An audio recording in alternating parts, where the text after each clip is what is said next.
Tonight, you are invited into another quiet passage of awareness. A gentle journey where the mind can loosen its grip and the heart can remember how to rest. Somewhere between waking and dreaming, there is a place where effort fades and silence begins to feel safe again. All day long, your thoughts have been moving without pause. They have traveled through memories, plans, worries, and imagined futures. Your body may be tired, but your mind has refused to slow down.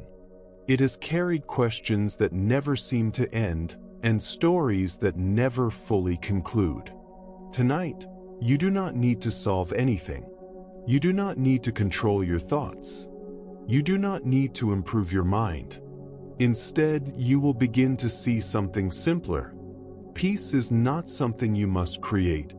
It is something that has always been here, waiting quietly beneath the noise. Long ago, in a city shaped by trade and distant journeys, there lived a merchant named Chin. From the outside, his life appeared complete. His business flourished, his family was respected, and his home reflected comfort and success. Yet within him, there was no rest.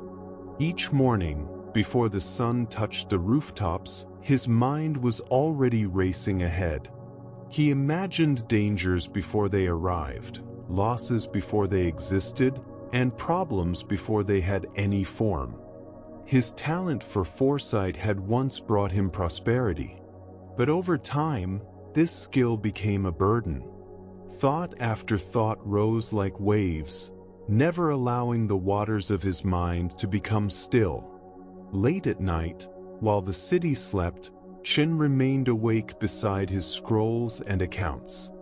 His wife would speak softly to him, reminding him that morning would come soon, that numbers could wait, that life was more than calculations. But Chen believed that one more hour of thinking would finally grant him security. He believed that if he planned enough, nothing could surprise him. Perhaps, in some quiet way, you recognize this feeling. The mind that refuses to rest. The thoughts that circle without landing. The strange exhaustion that comes not from the body, but from endless inner movement. One afternoon, while Chin sat in his shop, he overheard travelers speaking of a monk who lived high in the mountains above the city.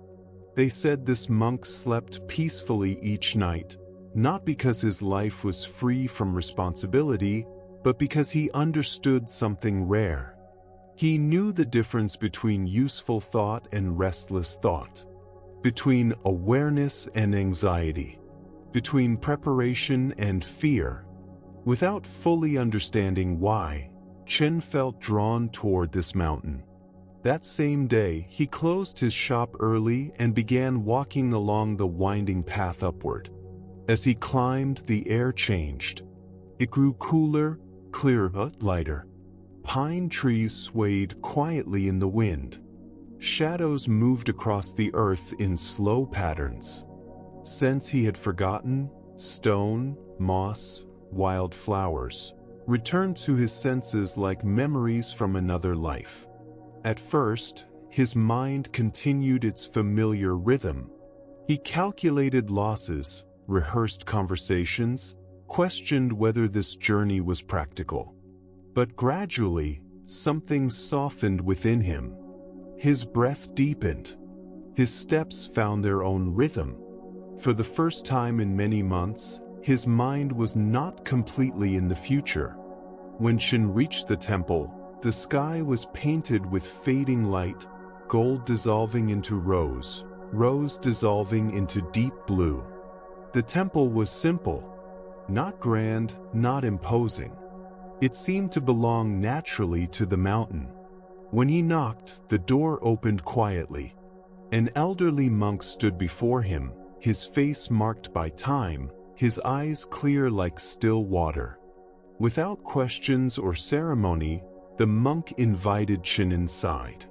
They sat on woven cushions in a quiet hall. Light filtered through paper screens. The scent of incense and wood smoke filled the air. Tea was poured slowly, each movement calm and deliberate. "You look tired," the monk said. There was no judgment in his voice, only recognition. For a moment, Chen felt seen not as a merchant, not as a provider, but as a human being. The monk lifted his cup and asked gently, "When did you last notice your breath?" Chen was puzzled. His breath had never seemed important. It was always there, unnoticed. The monk smiled softly. "Yes, it is always there. But are you with it now?" Chen realized that even in this quiet place, his mind was elsewhere. In his shop, in tomorrow, in imagined risks. "Your mind," the monk said, "has learned to live everywhere except here. But your breath lives only now." He invited Chen to feel one simple breath. Not to change it, not to improve it, only to notice it. For a brief moment, Chen felt the cool air entering his body and the warm air leaving. For that moment, there were no calculations, no worries, no futures. Only breathing. Then the mind returned as it always did. The monk did not criticize him. He only smiled. "Thinking is not wrong," he said softly. "But when thinking never rests, the mind begins to suffer." Chen listened as the monk spoke of rhythm, work and rest, effort and ease, movement and stillness. He began to understand something new. His body already knew how to rest. His heart did not worry about tomorrow's heartbeat. His lungs did not plan the next breath. Only his mind had forgotten how to pause. As night slowly wrapped the temple in silence, Chen felt a quietness he had not known for years. He noticed the warmth of the cup in his hands, the gentle rise and fall of his chest, the simple fact of being here. Later, when he lay down to sleep in the guest room, he did not try to solve tomorrow. When thoughts arose, he returned gently to his breath. And for the first time in a long while, sleep came without struggle. Not because life had become easier, but because Chen had learned that he did not need to carry tomorrow into the night. And as your own breath moves softly in this moment, you may begin to sense the same truth. There is nothing you must fix right now. Nothing you must become. Nothing you must understand. There is only this quiet breath, this gentle moment, and the natural stillness that has never left you. When dawn quietly touched the mountains, Chen awoke with a clarity he had not felt for a long time. His mind was calm, not empty, but spacious. Questions that once felt heavy now appeared lighter. Problems that had seemed endless revealed simple paths forward. He realized that nothing in his life had suddenly changed. Only the way he met it had softened. For several days, Chen remained at the temple. He did not study complicated teachings, nor did he memorize sacred phrases. Instead, he practiced something far simpler. When it was time to work, he worked with full attention. When it was time to rest, he allowed himself to rest completely. Slowly, he discovered that the mind, like the body, thrives when it follows natural rhythms, movement and stillness, effort and release. When Chen eventually returned to the city, those around him sensed the difference immediately. He walked with less haste, yet his actions were more precise. He spoke fewer words, yet his decisions carried greater weight. He seemed to have more time, even though he was no longer trapped in endless mental struggle. Chen's journey reveals a quiet truth about the anxious mind. Often, our suffering does not arise from what is happening, but from what we add to what is happening. We imagine difficulties that never arrive. We revisit moments that have already passed. We attempt to control outcomes that have not yet been born. In doing so, we exhaust ourselves by carrying burdens made only of thought. Yet there is another way of living, the way Chen discovered in the silence of the mountain. It does not require withdrawing from life. It simply asks us to stop creating extra weight through constant inner tension. This path begins with the breath. Not because breathing is mysterious, but because it is always real, always present, always here. Your breath is a bridge between imagination and reality. Right now, as you lie quietly, you do not need to understand Chen's story in detail. You do not need to analyze the monk's words. You only need to notice your own breathing. Feel the coolness of the air as it enters. Feel the warmth as it leaves. There is nothing to manage, nothing to correct. Your body is already demonstrating wisdom, how to act when action is needed, and how to rest when rest is allowed. This is where peace begins. Not in solving every problem, but in returning to what is real. Like Chen, you can learn to recognize the difference between helpful thought and restless spinning. You can meet life fully without carrying invisible burdens. Your breath continues, steady and patient, offering the same teaching again and again.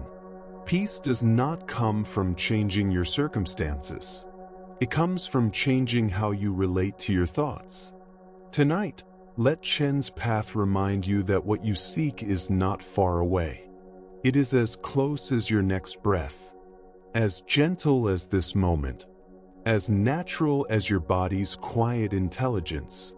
As you breathe, notice how your body has already begun to soften. Your shoulders may have dropped slightly. Your jaw may have loosened. Your forehead may feel smoother. This is not effort. It is release. Chen's story revealed how the breath anchors awareness. But there are deeper layers beneath the mind. The body remembers what the mind forgets. It holds tensions, echoes, and silent stories. Tonight, you begin to listen to that language. In Buddhist understanding, mind and body are not separate. When the mind becomes restless, the body tightens. When the body relaxes, the mind naturally follows. This wisdom becomes healing when you learn to feel it directly. Long ago, two monks walked along a quiet road after heavy rains had turned the earth into thick mud. The older monk, Master Jin, moved with calm, deliberate steps. The younger monk, Kenji, walked with visible impatience, lifting his feet higher than necessary, trying to avoid the mud that clung to his sandals. Around them, rice fields shimmered under gray skies. Farmers stood knee-deep in water, planting young shoots that would one day nourish many lives. The air was dense with moisture and earth. Mountains rose silently in the distance, half hidden by drifting clouds. Kenji's mind was already far ahead. He imagined the teachings awaiting him, the insights he hoped to gain, the progress he wished to achieve. Master Jin, however, seemed to exist entirely within each step. When his foot met a stone beneath the mud, he felt it fully. When a bird called across the fields, he received the sound without judgment. They arrived at a stream where a small bridge had been washed away. The water rushed past, dark and restless. On the bank stood a young woman, her elegant clothing stained with mud, her carefully arranged hair slowly unraveling in the humid air.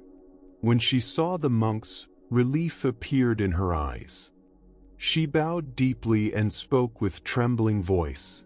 She needed to cross the stream to reach her sick grandmother, but the current was too strong. Kenji looked to his teacher, expecting words or hesitation. Instead, Master Jin stepped quietly into the water.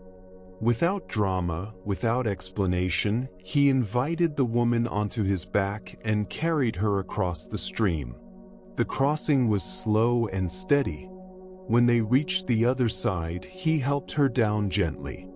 She thanked him with deep gratitude, then disappeared along the road. Master Jin returned across the water as if nothing unusual had happened. They continued walking in silence. But inside Kenji, a storm had begun. His mind replayed the scene again and again. He judged, analyzed, worried, and criticized. His body reflected this turmoil. His shoulders tightened. His jaw clenched. His breath became shallow. Master Jin walked on, unchanged, present, unburdened. Eventually, they paused beside a quiet stream. Unable to hold his thoughts any longer, Kenji spoke with tension in his voice. He questioned his teacher's actions, his vows, his example. Master Jin listened calmly.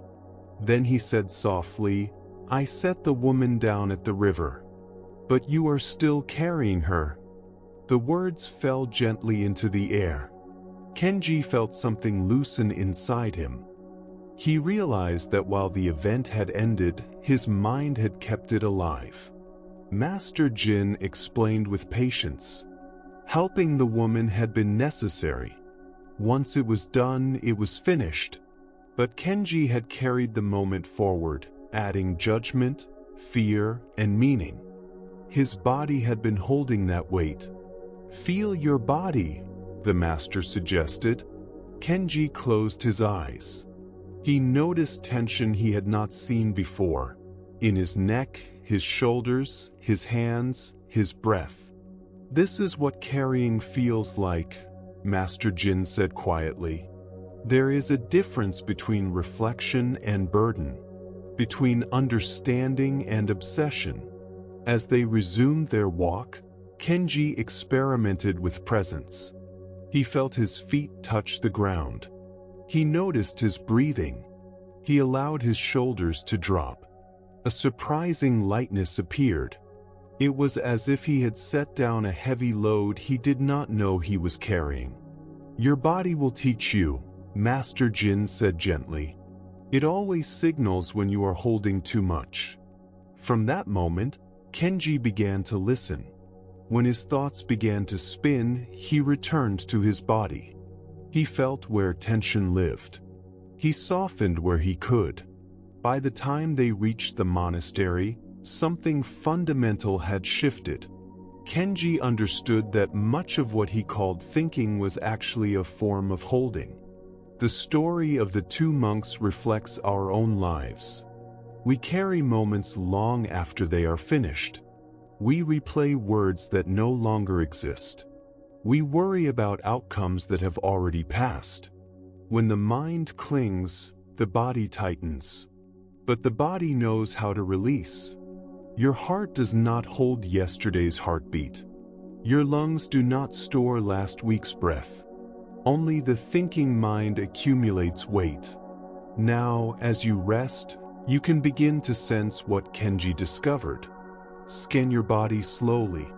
Notice where you might be holding something that no longer needs to be held. Start with your feet. Are they preparing to move even though you are still? Allow them to soften. Feel your calves and thighs. Notice any quiet tension there. Let it dissolve gently, without force. Your body knows how to let go. And as it releases, your mind will follow, slowly, naturally, like a lake becoming still when the wind finally rests. You are safe in this moment. Nothing is required of you right now. Your body does not need to prepare for dangers that exist only in thought. Gently bring awareness to your lower back. This is where responsibility often gathers. The weight of tasks, expectations, unfinished duties. Notice if there is stiffness or tension there. A subtle effort to hold everything alone. Allow your back to soften. Let the surface beneath you share the weight. You do not have to carry it all. Now feel your abdomen. This place often holds emotions that were never fully felt. Unspoken sadness, unreleased anger, quiet fear. If your belly feels tight, imagine it slowly opening like a hand that no longer needs to grip. Breathe gently into this space. With each exhale, allow softness to spread. Bring awareness to your chest and heart. Here, we often build quiet armor. Protection against hurt. Defense against disappointment. Notice if there is hardness or pressure there. You do not need to open completely. You only need to soften slightly. The past has already passed. You do not need to guard yourself from it. Now feel your shoulders. They may be raised without your awareness, as if preparing for burdens that have not arrived. Let them drop gently. Let them widen and relax. There is nothing you must hold right now. Feel your neck. This is where vigilance often lives. The effort to watch everything, to anticipate everything. Allow your neck to lengthen. Let your head rest naturally. You are allowed to stop scanning the world. Now feel your face. Your jaw may still hold words never spoken. Your forehead may still carry the effort of understanding everything. Your eyes may still hold traces of watchfulness. Let your face soften. Release yesterday's expressions. Release tomorrow's concerns. As you soften each part of your body, you begin to understand what Master Jin revealed by the river. To act fully when action is needed, and to release completely when the moment is finished. Much of what you carry does not belong to the present. It belongs to habits of the mind that learned to hold experiences instead of letting them pass. This is not about becoming indifferent to life. Master Jin did not ignore the woman in need. He responded with clarity and compassion. But when the helping was complete, he did not continue carrying the event inside his mind. Your body knows this wisdom too. It knows how to work when work is needed.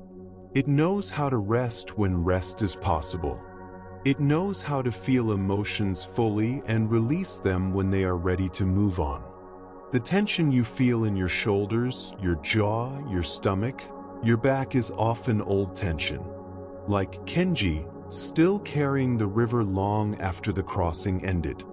Your body may be preparing for conversations that already happened, defending against criticism that never arrived, bracing for problems that no longer exist.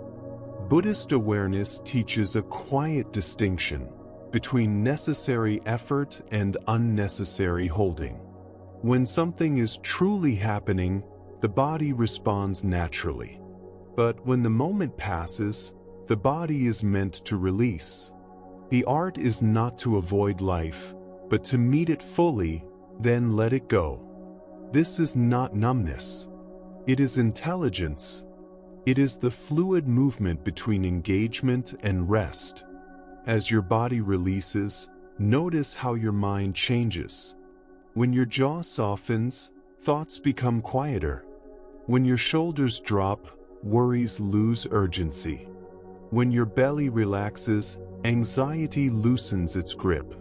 Mind and body are not separate. They are one continuous field of experience. Your breath is the bridge.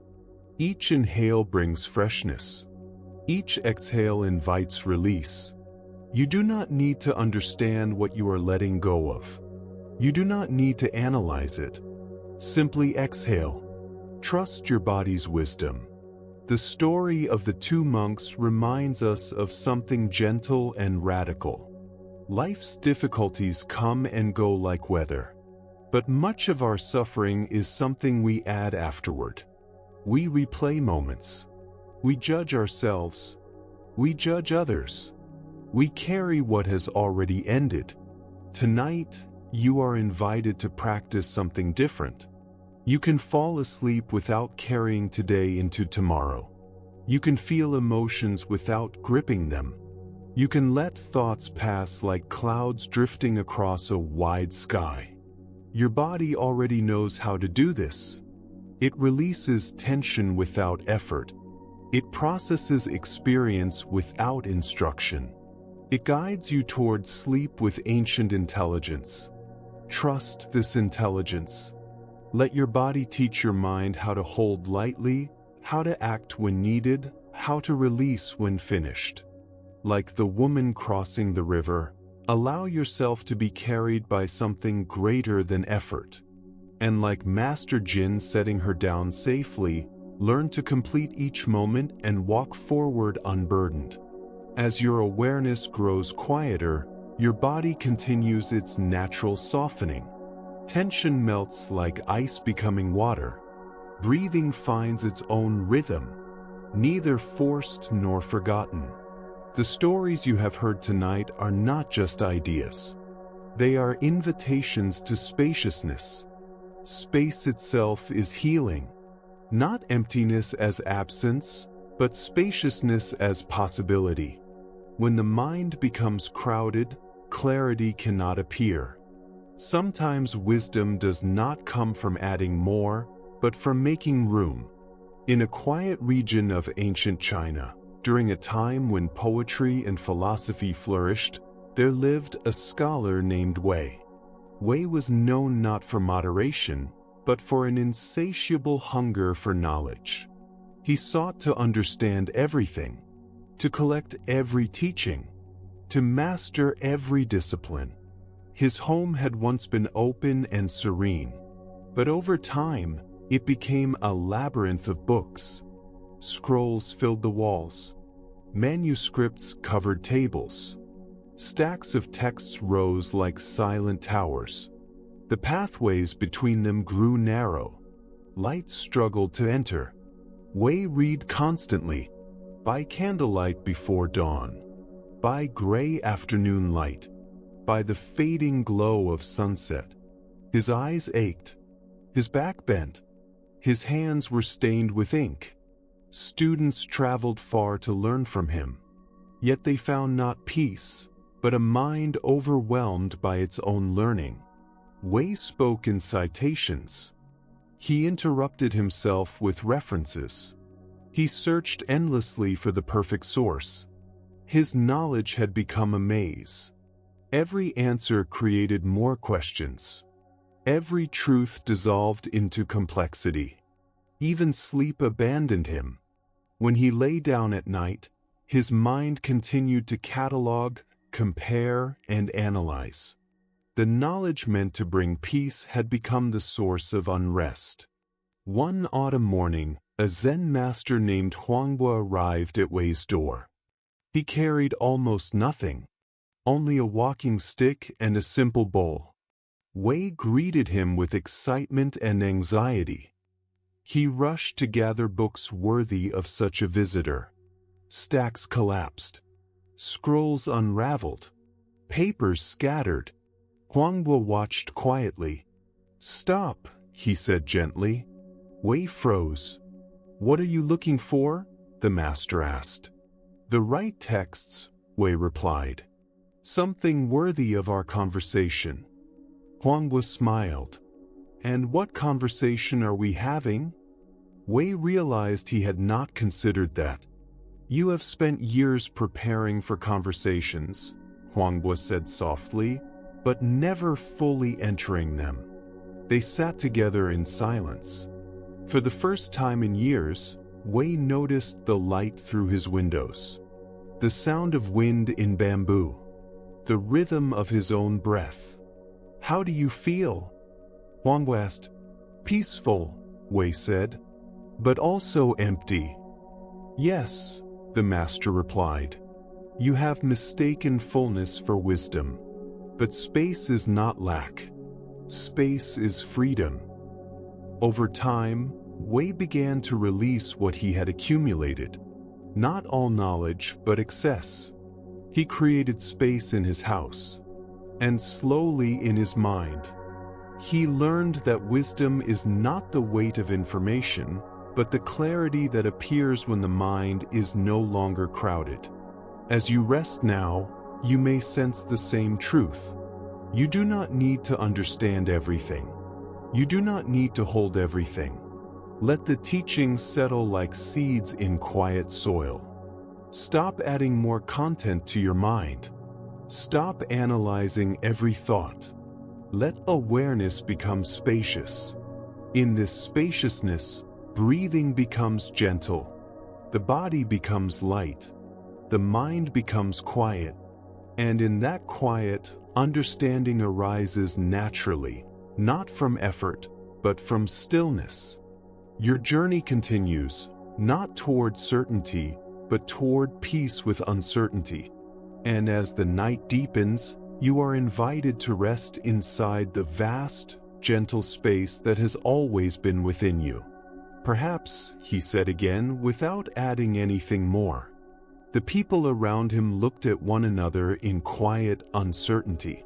They wondered whether grief had clouded his mind, or whether he simply refused to face what had happened.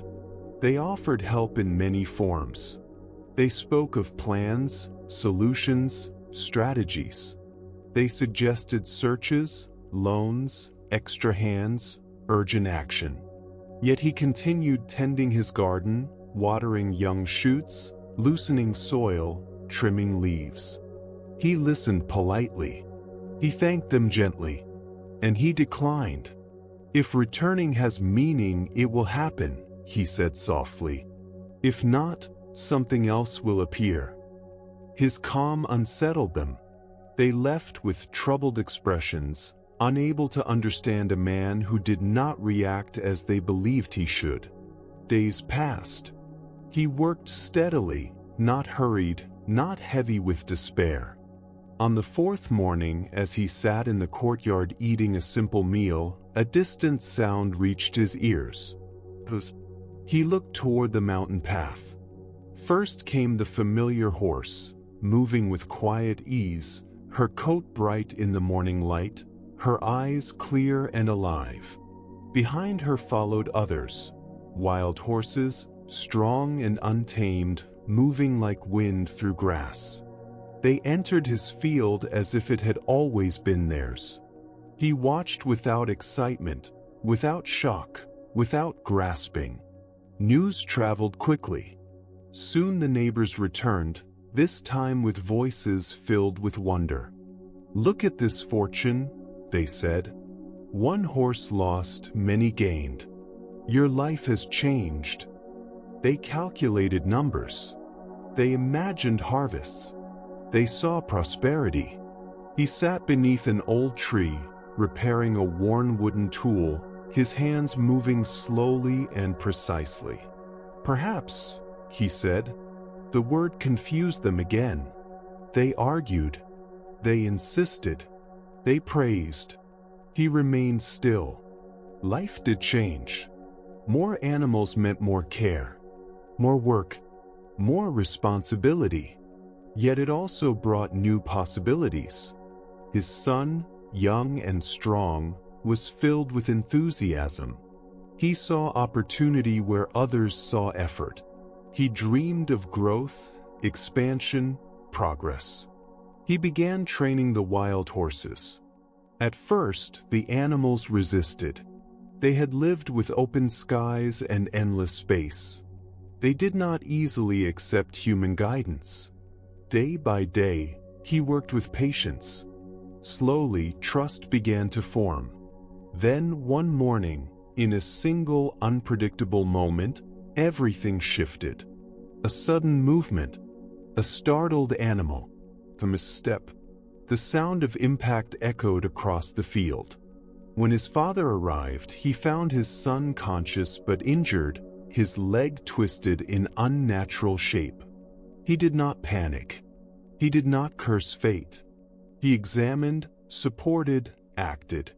They traveled slowly to the healer. The leg was set. The pain was eased. By evening, the neighbors gathered again. This time, their voices were heavy. "Now you see," they said. What seemed like good fortune has turned into loss. He sat beside his son, preparing herbs, offering water. Perhaps, he said quietly. They could not understand. Weeks passed. Work became harder. Days became longer. He adapted. He simplified. He continued. Then, one season later, something larger unfolded. War reached the region. Officials arrived in villages, calling young men to fight. Strong bodies were taken. Healthy legs were marched away.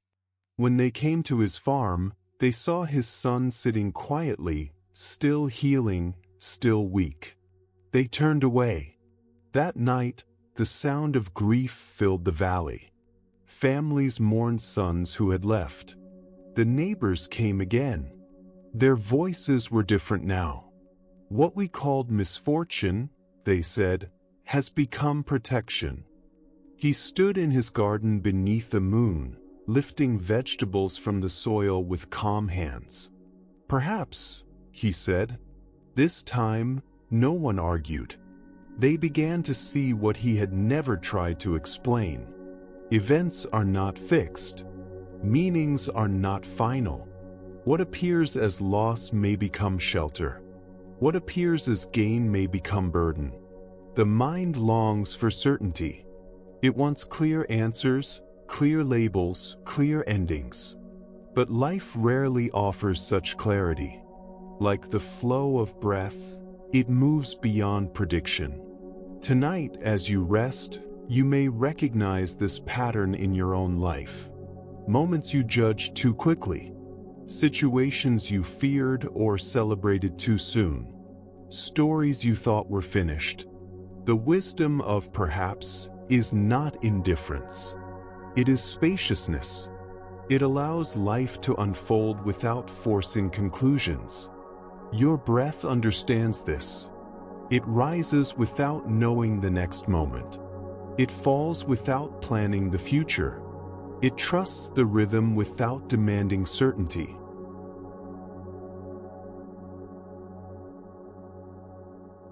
As you lie here, you can soften your grip on outcomes. You do not need to decide whether today was good or bad. You do not need to predict what tomorrow will bring. You can rest inside the quiet openness of not knowing. Like the farmer, you can tend what is in front of you without carrying the entire story in your mind. Like the horses, events may run away or return with companions.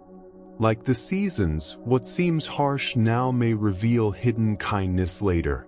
Tonight, let the word, perhaps, become a gentle door. A door into peace. Your life does not need constant judgment. Your future does not need constant supervision. The mind can loosen.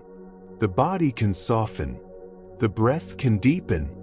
And in this quiet space, sleep begins to arrive naturally, not as an escape, but as a return to the vast, open flow of life that never needed your control. The woman watched the horizon for a long time, then quietly made a decision. "We will wait," she said. "The wind will return in its own time." At first, the stillness felt temporary. Surely it would pass. But the stillness remained. Minutes stretched into hours. The sea held its breath.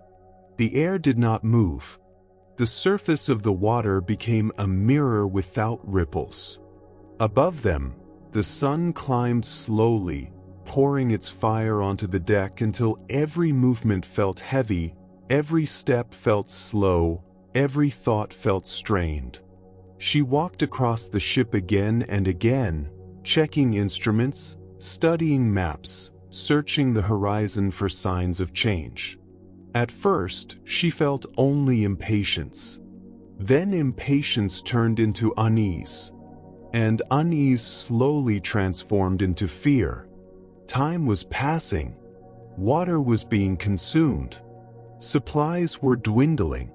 In the hold of the ship, there were goods that could not wait.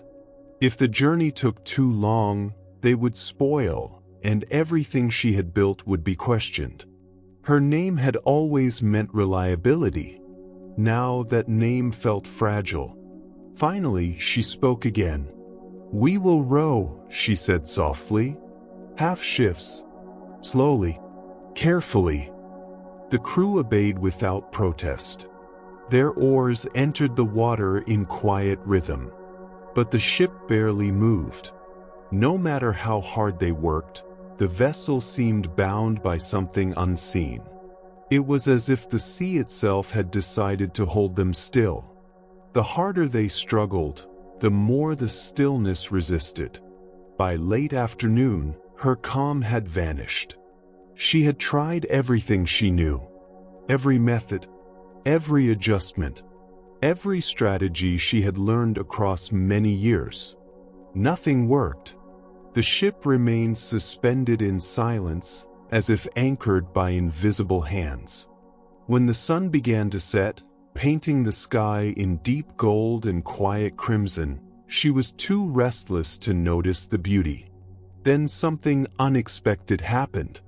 From the edge of the still water, a small boat appeared. It moved lightly, almost effortlessly, as though the sea welcomed it. An elderly fisherman stood within it, guiding the fragile craft with ease. He called out gently. "Captain," he said, "you seem troubled." Her pride stirred, but her desperation was stronger. "The currents have disappeared," she replied. "According to everything I know, we should be moving forward. But we cannot move at all." The old man smiled and asked permission to come aboard. She agreed, curious how his tiny boat had moved where her great ship could not. When he stepped onto the deck, he introduced himself simply. "My name is Nam." He studied her charts with interest, but without reverence. "These are very detailed," he said quietly. "You have recorded every tide, every seasonal shift, every change of water." "Then you understand why I am confused," she said. "Everything I have learned says we should be progressing. But we are not." Nam nodded slowly. Then he asked a question that she had never considered. "When you travel across the sea," he said, "do you fight it, or do you move with it?" She frowned. "I use knowledge and skill," she answered. "I overcome obstacles. I do not dance with the sea." Nam's eyes softened. "That is why you are stuck," he said. He walked to the edge of the ship and looked out across the silent water. "The sea is speaking," he said quietly. "But you have been too busy arguing with it." She shook her head. "The sea does not speak," she said. "It follows laws, patterns. I have studied them for years." Without replying, Nam reached into his small bag and lifted a handful of pale flower petals. He scattered them gently onto the water. She watched in silence. At first, nothing happened. Then, slowly, the petals began to move. Not randomly, not chaotically. They traced invisible paths, revealing subtle currents that her instruments had never shown. The water was not still. It was moving in quiet spirals, in delicate circles, in hidden flows too subtle to measure. "The current has not vanished," Nam said softly. "It has changed its rhythm." "You have been marching," he continued, "through a dance." As twilight deepened, he taught her to see differently. He showed her how light reflected on water, how sound revealed movement, how small fragments on the surface whispered directions unseen by maps. Most of all, he taught her to feel the sea through the body of the ship itself. "Stop fighting," he said. "Feel where the water wishes to go. Guide the ship gently instead of forcing it." His words contradicted everything she had learned. Her life had been built on control, precision, and mastery over nature. To surrender felt dangerous. Yet nothing else had worked. Slowly, reluctantly, she began to experiment. She allowed the ship to drift, listening instead of commanding. At first, the movement felt frightening. The ship seemed to wander without direction. But gradually, a larger pattern emerged. What had appeared chaotic was actually coherent. By moving with the hidden currents, the ship began to travel faster than it ever had before. When dawn arrived, the harbor appeared in the distance. The crew was calm. The cargo was safe. The journey had become smooth. She looked at Nam in quiet wonder. "How did you know?" she asked. He smiled gently. "I stopped trying to conquer the sea," he said. "When you fight the water, it resists. When you listen, it reveals its way." From that day forward, her journeys changed. She still used maps and instruments, but they became tools of listening, not domination. Her voyages became not only efficient, but peaceful. And slowly she understood something deeper. The sea had never been her enemy. It had always been her teacher. Tonight, as your breathing becomes slower, you may sense the same truth. Many times, you have tried to force life to follow your plans. You have struggled against delays, against detours, against unexpected changes. But what if these moments are not obstacles, but currents? What if life is not resisting you, but guiding you through paths that your mind cannot yet see? Your breath already knows this wisdom. It does not fight your body. It moves with it. Each inhale, each exhale, is a quiet cooperation with forces beyond your control. As you rest, you do not need to solve everything. You do not need to push your thoughts toward sleep. You can simply listen. Like the captain, you can loosen your grip on direction. Like the sea, your awareness has hidden currents that lead naturally toward rest. Feel how your body already knows how to soften.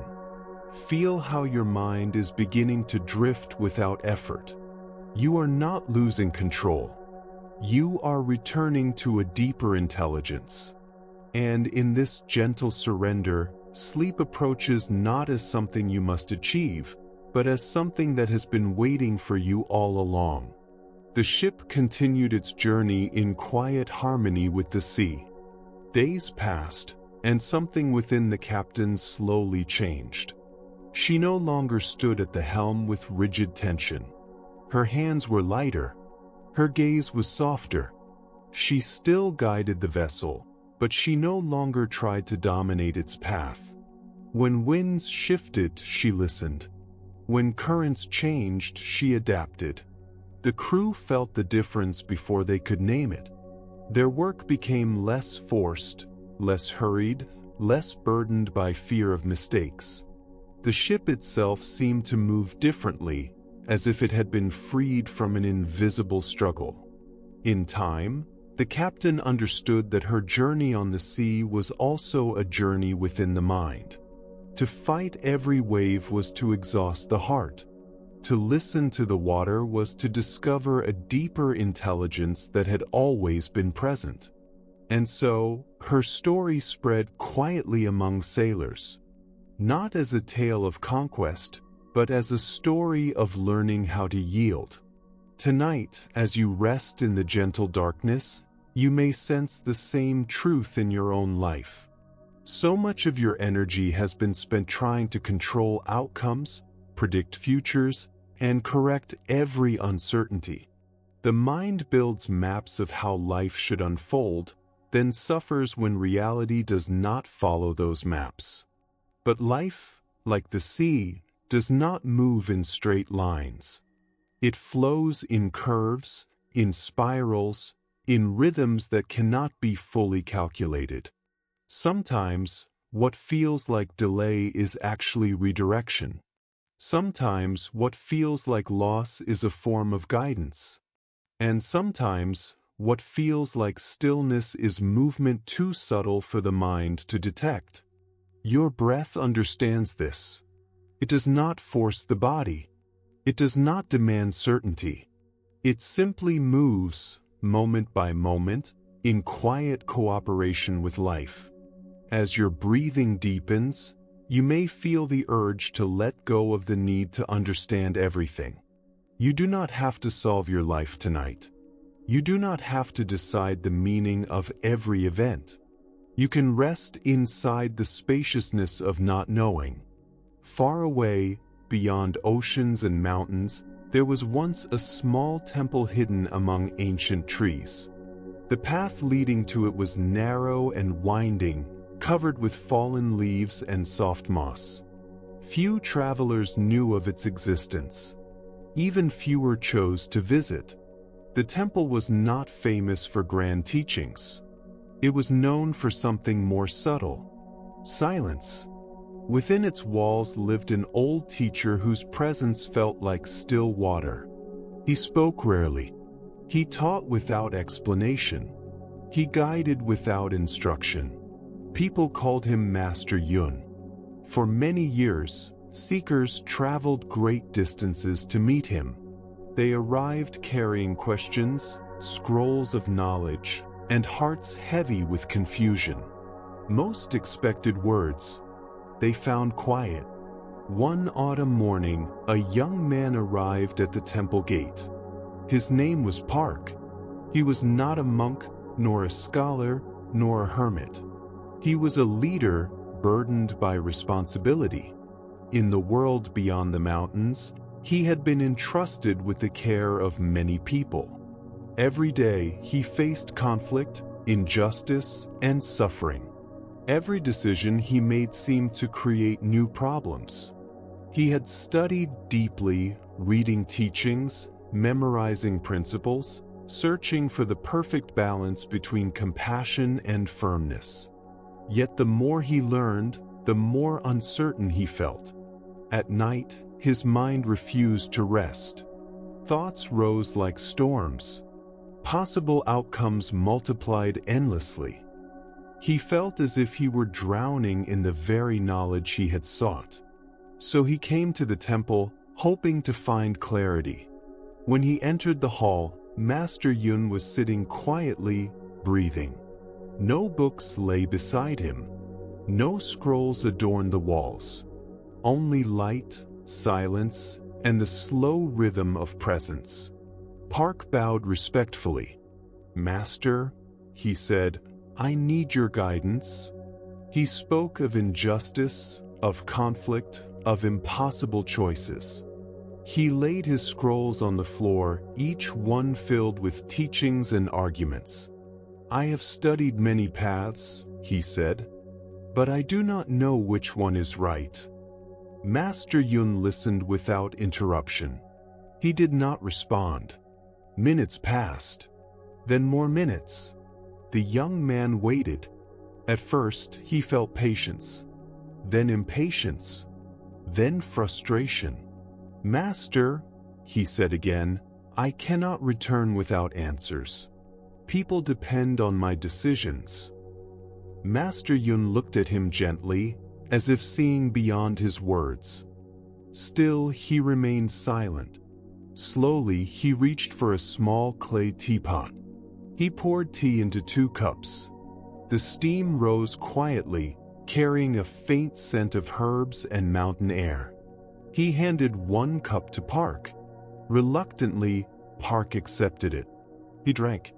For a moment his thoughts paused. The warmth of the cup, the taste of the tea, the sound of his breath, all of it drew him into the present moment. Master Yun poured more tea. Again they drank in silence. Time passed, not measured by words, but by stillness. Without noticing, Park's breathing slowed. His shoulders softened. His mind began to loosen its grip. For the first time in many weeks, he was not solving anything. He was simply here, When the light outside shifted toward afternoon, Park spoke quietly. "I came seeking answers," he said, "but instead I feel something else. A calm I have not known for a long time." Master Yun set down his cup. After a long pause, he spoke. "When water is stirred," he said softly, "it becomes cloudy. When it is left alone, it becomes clear." These were the only words he spoke that day. Yet they echoed deeply within Park. He understood something that no book had taught him. He had been stirring his mind constantly, thinking, planning, worrying, calculating. The more he stirred, the less he could see. But in silence, clarity had begun to appear by itself. Park stayed at the temple for several days. He worked in the garden. He walked among trees. He sat in quiet presence with the master. Words were few. Understanding grew. Each day, his breath became deeper. His thoughts became fewer. His heart became lighter. Sometimes insights arose, not as ideas, but as quiet knowing. He realized that wisdom did not always come from effort. Sometimes it emerged when effort ceased. When the time came to leave, Park felt changed.